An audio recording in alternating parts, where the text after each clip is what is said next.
Hello，大家好啊！歡迎翻嚟文哥說書啊，我係文哥啊。嗱，今晚呢，我哋嚟講一本呢好有料嘅書啊，書名呢就叫做喬布斯蘋果智慧啊，作者呢就係呢個黃一峰。嗱，黃一峰呢位呢好年輕嘅作家嚟嘅，好多本書呢都寫得好抵死嘅。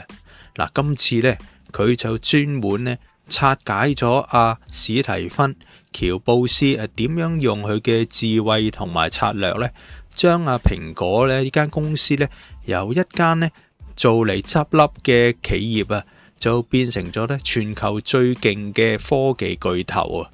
嗱，呢本書呢唔係純粹傳記嘅，而係教你點樣投資自己啊，學喬布斯呢點樣去思維呢，去做一個大贏家噶。嗱，首先講翻喬布斯呢係邊個呢？嗱，大家應該都好熟悉噶啦。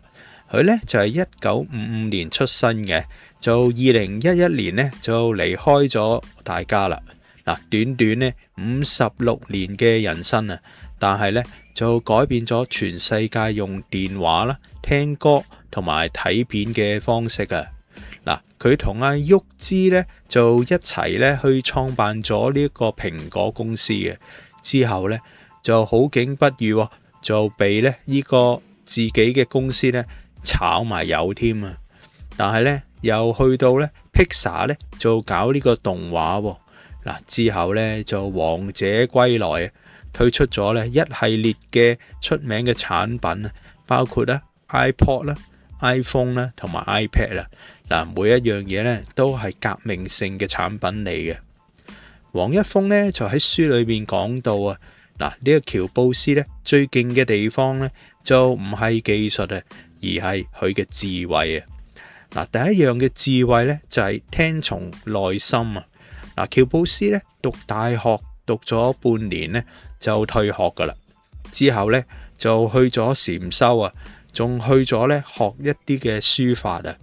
嗱，呢一啲呢，當時呢覺得好冇用嘅嘢呢，喺10年後啊，竟然呢就幫到佢呢設計出咁靚嘅 Mac 嘅字體咯。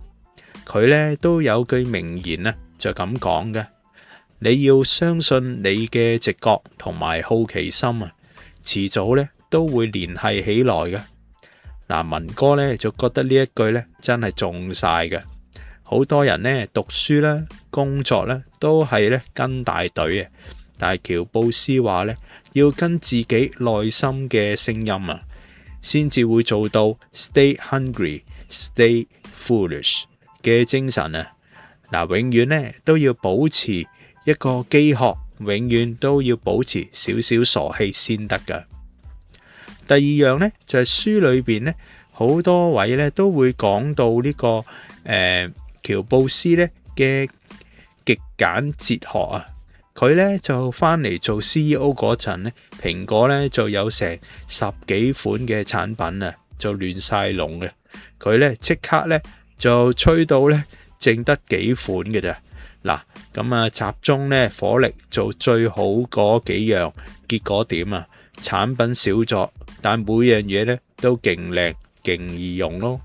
iPhone 推出嗰陣呢，佢話我哋呢就唔係呢要做一部電話，而係要做一部呢最好用嘅生活工具啊！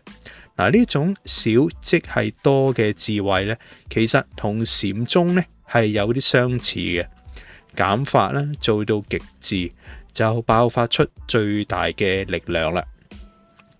第三樣呢，就係黃一峰呢特別都會提到投資自己呢一個概念啊。喬布斯呢唔單止呢就係投資錢嘅，佢最投資嘅呢其實係自己嘅成長啊。俾蘋果炒咗之後呢，佢冇崩潰到，反而呢覺得係人生最好嘅事啊。因為呢重新變翻創業嘅感覺，自由咗添。佢話記住，你即將會死去啊！嗱，喺佢嘅一生呢，最重要呢就係提醒啦。嗱，因為呢知道時間呢係有限嘅，先唔會呢去浪費時間做一啲唔重要嘅嘢啊，先敢呢跟從自己內心咁樣走咯。文哥聽到呢度呢，都會覺得呢雞皮咧有啲起咗咁啊！我哋咧平時忙到暈啊，但有冇問翻自己呢？呢啲咧係咪真係我哋想做嘅嘢呢？另外啊，書入面咧仲講阿喬布斯咧點樣將科技咧同埋人文結合起來啊！佢咧唔單止係一個工程師啊，佢仲好中意藝術啦、音樂、書法，所以咧蘋果產品咧先咁有人味啊！嗱，唔單止咧喺功能上係好強勁啊，仲會有感情添。嗱，iPod 嗰種 Kick Wheel 啦，iPhone 嗰種多點嘅觸控啦，iMac 嗰種流線型嘅設計啊，全部都係呢一種智慧嘅結晶啊！佢咧曾經都講過，嗱，科技咧單獨做唔夠嘅，科技加人文咧先至係改變世界啊！嗱，聽落咧真係好有道理嘅。嗱，講到尾啊，黃一峰咧就想俾我哋一個信息啊，就係話喬布斯咧就唔係神嚟嘅，佢咧都試過失敗，俾人炒咗啦，病痛啦，但佢咧用智慧去面對啊，將每一次嘅挫折咧都變成一種養分啊，所以咧書名有呢個叫做投資自己才是大贏家嘅意思啊，亦即係話咧你咧唔使有天才嘅 IQ， 但你咧絕對係可以咧學佢嘅態度啊，即係咩啊？堅持啦、專業啊、創新啦，同埋呢一個嘅聽內心嘅說話。嗱，文哥咧今日講完呢本書啦，覺得咧真係好勵志嘅。